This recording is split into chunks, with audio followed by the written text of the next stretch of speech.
आज का टॉपिक है कंज्यूमर इक्विलिब्रियम में आपका इंडिफरेंस कर्व अप्रोच के बारे में। हम लोग इसमें जानेंगे कि आखिर इंडिफरेंस कर्व होता क्या है।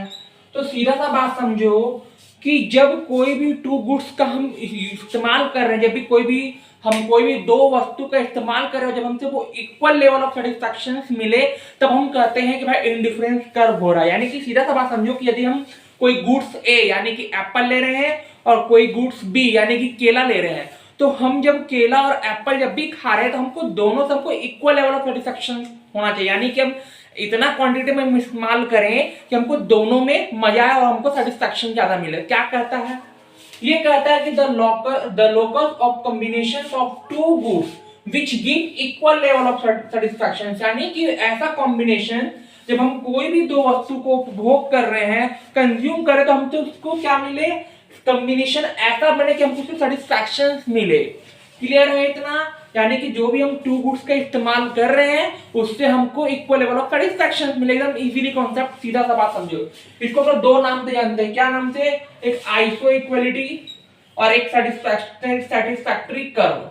ये दो नाम है, जनरली पूछे नहीं जाते, लेकिन आपके ख्याल के लिए बोलने के दो नाम है, आइसो इक्वलिटी और सेटिस्फैक्टरी कर्व। ठीक है, अब यहाँ पे समझो भाई काम कैसे करेगा। ये तो मैंने बता दिया कि जब भी आप कोई भी टू गुड्स को कंज्यूम करो उसे जब दोनों से सेटिस्फैक्शन मिले, तो जैसे कि कोई एक व्यक्ति है, पेटू होता है ना, पेटू फूला हुआ, वो क्या करता है कि डेली 10 केला और 5 एप्पल खाता है। ठीक, 10 केला और 5 एप्पल खाता है। अब उसको लगा कि नहीं भाई, हमको एप्पल ज्यादा खाने का मन कर रहा है, तो अब यहाँ पे क्या होगा? क्वांटिटी सेम है, क्वांटिटी चेंज होगा नहीं। क्यों नहीं होगा? एक तरह से हम कहते हैं ना कि होता है ना कि एक उपभोक्ता जो है वो दोनों ही खरीदने का एफर्ट करता है। क्यों? क्योंकि उसका जो इनकम है वो फिक्स्ड है। क्लियर है? चेंजेस नहीं होगा। अब वो या तो क्या करेगा, या तो जब केला बढ़ा रहा है सपोज, यानी कि एप्पल और खाने का मतलब, तो कहीं ना कहीं वो केला का क्वांटिटी घटाएगा। क्यों घटाएगा? क्योंकि इनकम आपका स्टेबल है। इनकम यदि हटा दिया तो आपका एजम्पशन क्लियर होगा नहीं। तो मान के चलो 5 एप्पल है और 10 केला है, तो कहेंगे ना कि भाई उसको 6ठा एप्पल खाने का मन करता है, कहीं ना कहीं इसको केला कम करना पड़ेगा, यानी 8 ही केला करना पड़ेगा, तब ना 6 एप्पल होगा। तो इस कारण से क्या होता है कि हम कॉम्बिनेशन बना रहे हैं कि जब हमको एक और एप्पल खाने का मन करेगा तो हम क्या करेंगे? 7 एप्पल खाने का मन करेगा, क्या करेंगे? मात्र आपको 3 ही केला का इस्तेमाल करेंगे। क्यों? क्योंकि आपको कॉम्बिनेशन बन रहा है। यही कॉम्बिनेशन को क्लैरिफाई करता है आपका इंडिफरेंस कर्व। कोई दिक्कत है यहां तक में? और जब इसी पॉसिबल कॉम्बिनेशन को हम पॉइंट टू पॉइंट ग्राफ में दिखाते हैं और उसको जब हम ऐड लाइन को ऐड कर देते हैं तो वो कहलाता है आपका इंडिफरेंस कर्व। क्लियर है? उदाहरण के तौर पर समझते हैं यहाँ पे, जैसे कि ए बी सी डी ये कॉम्बिनेशन है। क्या करें? गुड्स एक्स, मान के चलो यहाँ पे ले लिए कुछ खाने पीने का, यहाँ पे ले लिए रसगुल्ला, यहाँ पे ले लिए गुलाब जामुन। ठीक है, तो यहाँ पे क्या दिखा रहा है आपकी कि रसगुल्ला मान के चलो महंगा, यहाँ पे कुछ सस्ता मिठाई लो, गुलाब जामुन नहीं, कुछ सस्ता होता है ना कि छेना वाला मिठाई जो कि 10 रुपए दाम है और रसगुल्ला का 20 रुपए दाम है, सपोज है। अब यहाँ पे क्या कर रहे हो कि जब आप एक क्वांटिटी यहाँ पे इस्तेमाल कर रहे हो तो उसके पीछे में क्या हो रहा है कि 15। ठीक, 15 यानी कि उसके लिए आप 15 कर रहे हैं। एक रसगुल्ला खा रहे हैं तो उसके 15 गुलाब जामुन, यहाँ पे ये मिठाई नहीं, आप करना है कि एक एफर्ट एक नंबर में इंक्रीज किया यहाँ पे। ठीक है, क्लियरली है? 2 कर रहे हो तो 10 कर रहे हैं यहाँ पे हो, 3 है तो 6 है, 4 है तो 3 है, 5 है तो 1 है।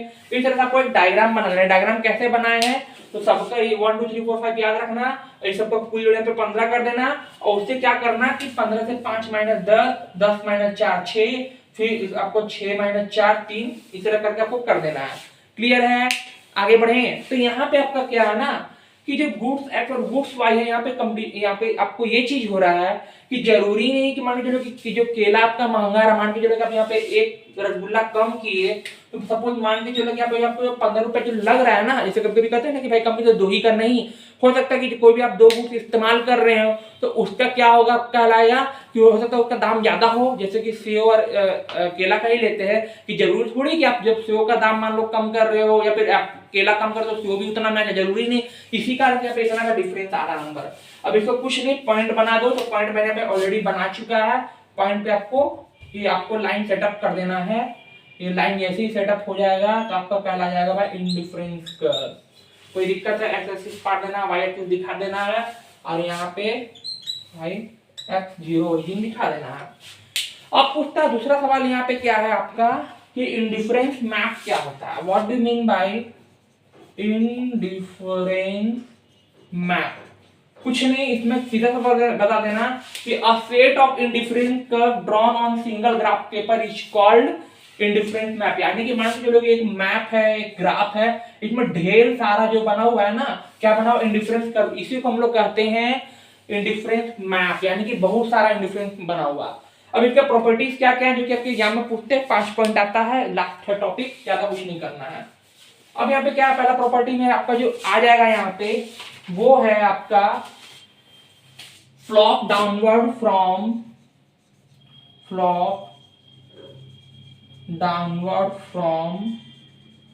Left to right. ये सब में लिखा होगा। क्यों ऐसा हो रहा है भाई?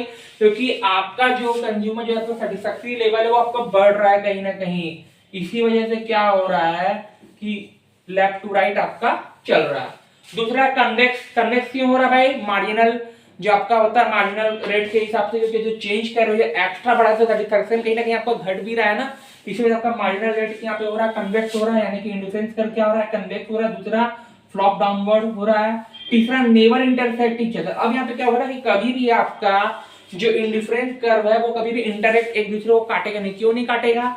तो सीधा सा बात यहाँ पे समझो, यहाँ पे इसे मान के चलो कि अगर यहाँ पे समझाते हैं, यहाँ पे मान के चलो ये एक है और ये एक है, कभी वो इंटरसेक्ट नहीं करेगा। क्यों नहीं करेगा? क्योंकि हम जानते हैं कि जितना सेटिस्फैक्शन इसको यहाँ मिल रहा है उससे ज्यादा इसको यहाँ पर सेटिस्फैक्शन मिल रहा है, तो ये कभी भी इंटरसेक्ट नहीं करेगा, दूसरे को काटेगा नहीं। इसे उदाहरण के तौर पर समझो कि A इक्वल टू B, तो कहते हैं ना कि B equal to C mathematics के हिसाब से, तो कहे ना कहीं यहाँ पे आपका A और C जो है इक्वल हो जाएगा, लेकिन ये फॉर्मूला आपका काम किस में करेगा?